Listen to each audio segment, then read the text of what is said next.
Hi, I'm Jamey from Stonemaier Games, and today I'm going to talk about my favorite mechanism in That's Not a Hat, which is a light memory, slight bluffing game. I would say more memory game than bluffing game.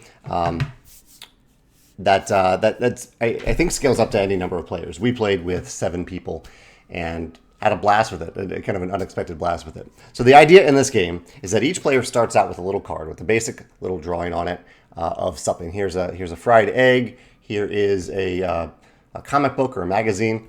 They have a card like this in front of them. On your first turn of the game, you draw a card. So I might draw and reveal this card. It's a muffin.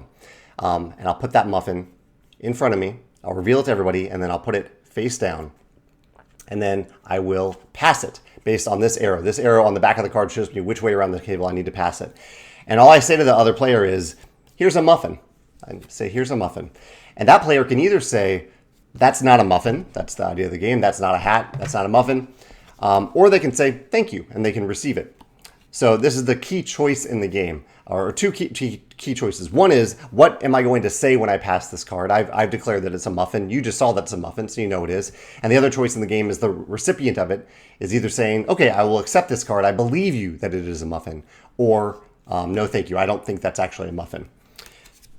The first time you reveal one of those cards, it's really obvious. But when that player receives that card, say this is the other card they had in front of them. They had the fried egg in front of them. They received the muffin.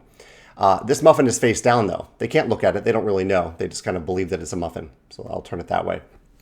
They had this card in front of them. It's now time for this player to give a gift to another player. But they can't re-gift the thing they just received. In the rulebook, they say that would be rude. So you can't do that. So instead, they have to flip over the card they already have, flip over this egg, which everyone can still see, flip that over, and they have to pass it based on this arrow to a player. In fact, I think this arrow sends it right back to the other player, and they say, here's an egg for you. Here's an egg. And the player again can say, thank you, or that's not an egg. At the beginning of the game, this is very simple, and I think intentionally it's very simple. You know that this was a muffin, you know this was an egg. But rather quickly in the game, because these are now face down, players have to pass cards that they may not exactly remember what they are. And I think one of the clever hooks in this, it is a memory game in that way. You were trying to remember what the cards were as they were passed around the table. But at any given time, you only really need to remember the card in front of you, the one card in front of you. And I think that really helps the memory aspect of the game. When I was playing, I was constantly thinking, okay, I have a globe in front of me. I have a traffic cone in front of me. I'm thinking, this is the thing I have in front of me. This is the thing I have in front of me. And even then, you can mess it up. But I like that the game gives you one specific thing to fixate on if you want. Also, even though it is kind of a bluffing game, it's more of a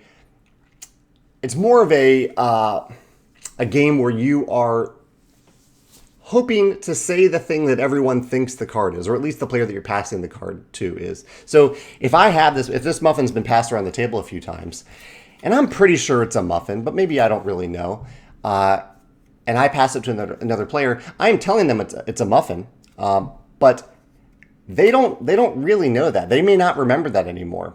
In fact, if it's not even a muffin, if I say this is a fried egg, here's a fried egg for you, that player may not remember anymore that it was or wasn't a fried egg, and they can just accept it. They don't have to call your bluff. You never need to call a player's bluff. And so you can go around the table not calling bluffs, and have the game continue, and it can be fairly relaxing that way. It's a fairly low-pressure memory game in that way. At the same time, there is a little bit of pressure at the moment where you have to pass the card to another player, because then you do have to declare what it is.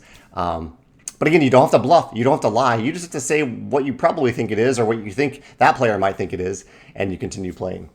It's a lighthearted memory game with a potential for bluffing, but more of a potential for just trying to state what everyone thinks the card is or what you think the card is. And we had silly fun with it. So I'd love to hear your thoughts if you've played That's Not a Hat, or if you have played a memory game that didn't put too much pressure on you to remember a bunch of different things. I think that's a good category for That's Not a Hat. I'd love to hear your thoughts in the comments below. Thanks.